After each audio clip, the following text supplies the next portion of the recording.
हैं जी। तो उनके आने से आप कितना खुश हैं? एकदम नहीं खुश है, हम अंदर से रो रहे हैं सर। हमको मत रुलवाइए। ऐसा क्यों? मेरी नुकसान किया कल रात को, बिना कोई कंप्लेन, बिना कोई नोटिस के हम लोग के फसल को कुचला गया। ये बास था, हमारे यहाँ चाचा जी हैं, उनके बास को कुचला गया, कोई इन्फॉर्मेशन नहीं दिया गया हम लोगों को। उसके बाद हम लोग जाकर बहिष्कार कर रहे हैं, तो उसके बाद हम लोग के ऊपर उल्टा कार्रवाई की जा रही है।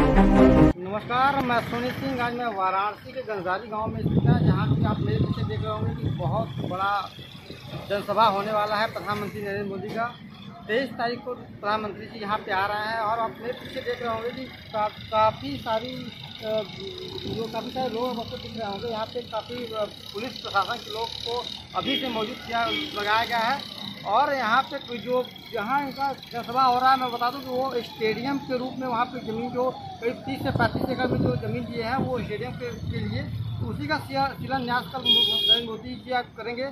और इनकी सुरक्षा को देखते हुए अभी से ही 2 दिन पहले से प्रशासन के बता दूँ कि जो स्टेडियम का जो रूप बनाया गया है, जो स्टेडियम को रूप में उसको बनाया गया है, आपको बता दूं कि जो स्टेडियम का मुख्य जो द्वार है वो डमरू रहेगा। और जो होर्डिंग जो बड़े बड़े आप देखे होंगे कि जो स्टेडियम में जो फॉग लाइट जो लाइटें लगी रहती हैं, जो बड़ी स्टिक लाइट रहती हैं, उसमें जो है त्रिशूल का रूप दिया गया हुआ है और दीवारों में जो है बेलपत्र का रूप दिया गया हुआ। मतलब पूरे स्टेडियम को जो है भोलेनाथ के रूप जो उनको पसंद कीजिए हैं, जो कि उनके आप जब भी देखे होंगे कि उनके जो सिर पे जो चंदा जो लगे रहते हैं, उस रूप में स्टेडियम को जो है यहाँ पे उस रूप में स्टेडियम को बनाया गया है। और स्टेडियम की सारी मतलब जो भी कल जो सभा करेंगे, कई लोगों का अनुमान है, लोगों का कहना है, यहाँ के लोग बता रहे हैं कई 2.5 लाख लोग यहाँ आएंगे उनकी बातों को सुनने के लिए।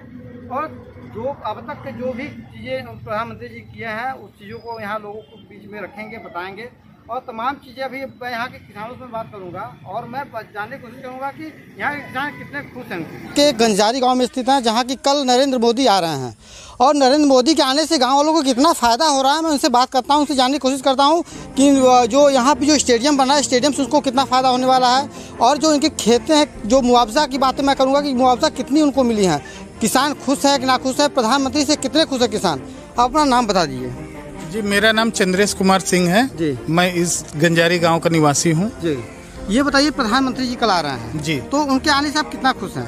एकदम नहीं खुश है, हम अंदर से रो रहे हैं सर। हमको मत रुलवाइए। ऐसा क्यों? मेरी बिना सूचना के मेरी खड़ी फसल को नुकसान किया गया है। मुआवजा की मैं बात कर रहा हूं तो कह रहे हैं कि तुमको उठा के बंद कर देंगे। कौन की कह रहा है? ये सर पुलिस वहाँ। अच्छा, मतलब एक किसान का खेत का मालिक जो है पुलिस डिपार्टमेंट हो जा रहा है, सरकारी अधिकारी जो हो जा रहा है वो किसान के खेत के मालिक हो जा रहा है। तो आपको मतलब जबरदस्ती किया है? जबरदस्ती। और रात को मेरी आके चोरी छिपे मेरी बांस को काटा जा रहा है। मैं रात को किसी प्रकार आके मैं वीडियो बनाए, क्लियर तो नहीं है लेकिन दिखाई दे रहा है कि बांस काटते हुए सरकारी विभाग। अच्छा जी, नगर निगम से। नगर निगम से तो नगर निगम के लोगों ने आके इनके खेत में जो है काफी फसल भी नुकसान हुआ है। इसमें कौन सी फसल लगाए हैं आप? धान की सर तैयार फसल है मेरी। 15 से 20 दिन में मेरी फसल पक जाएगी। अच्छा, अब जो आपका जो रिंग जो बन रहा है स्टेडियम आपकी भी जमी गई है? जी सर, 12 बिस्सा गई है। हम तो खुशी दिए हैं सर।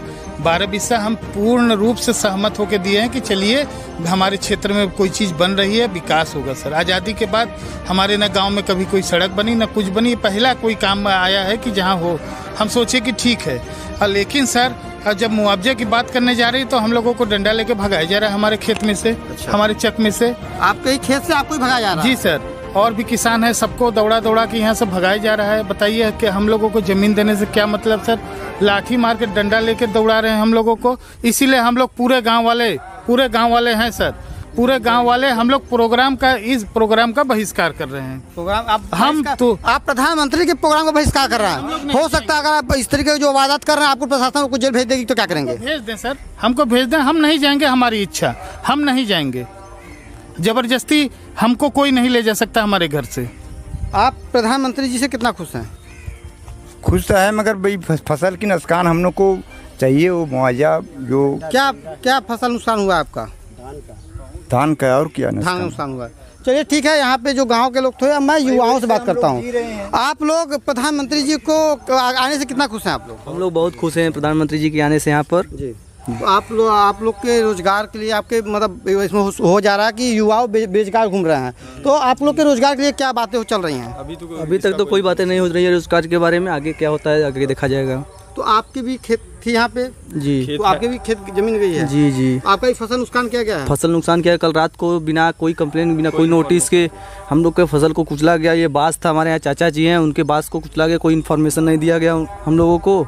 उसके बाद हम लोग जाकर बहिष्कार कर रहे हैं, तो उसके बाद हम लोग के ऊपर उल्टा ही कार्रवाई की जा रही है, जिसके लिए हम लोग तो यहाँ कहीं ना कहीं ये खुश भी हैं, तो इनके दिल में तकलीफ भी है कि बिना इनको बताए, बिना इनको आगाह किए इनके फसल को ज़बरदस्ती जो है कुचल दिया जा रहा है, इनके फसल को नुकसान किया जा रहा है और इनके बाँसों को जो है वो काट दिया जा रहा है।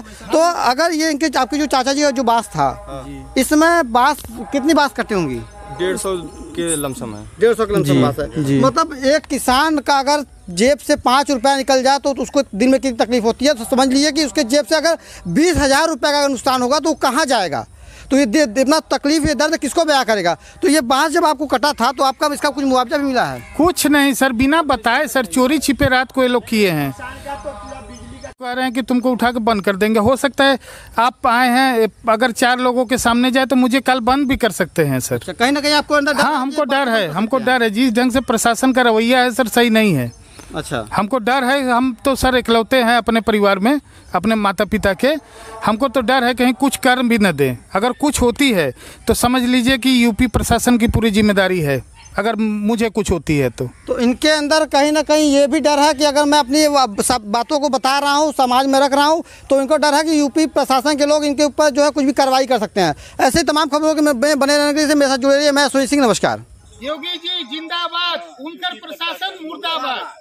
मतलब आप योगी जी का तो नारा जिंदाबाद लगा रहे हैं, लेकिन यूपी पुलिस को आप इसमें बीच में क्यों घसीट रहे हैं? यूपी पुलिस, एसडीएम, तहसीलदार सबको घसीट रहे हैं क्योंकि धमकाए उन्होंने। वही लोग अच्छा, हमने अपने धान के देखे जाती योगी मोदी हमारे सर दिल में है जी, लेकिन उनकी प्रशासन का रवैया सर एकदम धूर्त है, एकदम चोर है वो सब। मतलब इनकी प्रशासन की वजह से आपको तकलीफ है? योगी मोदी से कोई दिक्कत नहीं है? ये रिक्वेस्ट है कि सर हमको योगी और मोदी जी तक एक खबर आप पहुंचाएं कि क्या कर रहे हैं उनका प्रशासन।